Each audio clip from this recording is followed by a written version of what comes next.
In this video, I'm gonna be showing you how to make your Facebook cover photos private.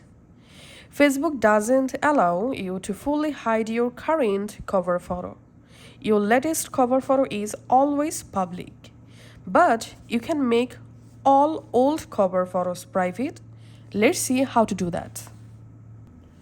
Go to your Facebook app and log into your Facebook account. Now go to your profile. So as you can see, this is my current cover photo. Now from your profile, scroll down and tap this Photos tab. In here, you have to tap on Albums. And from this album list, we have to tap on Cover Photos.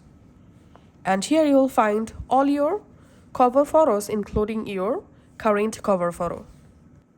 All you have to need, open the old cover photo that you want to make private.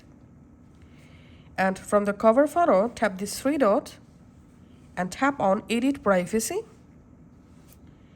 And select here Only Me and tap on Save.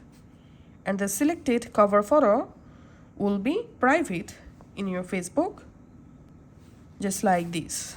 So follow these same steps to make any old cover photo private.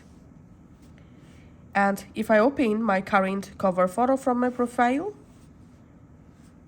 if I tap this three dot, as you can see, here is no option to change this current cover photo privacy to private. Thanks for watching.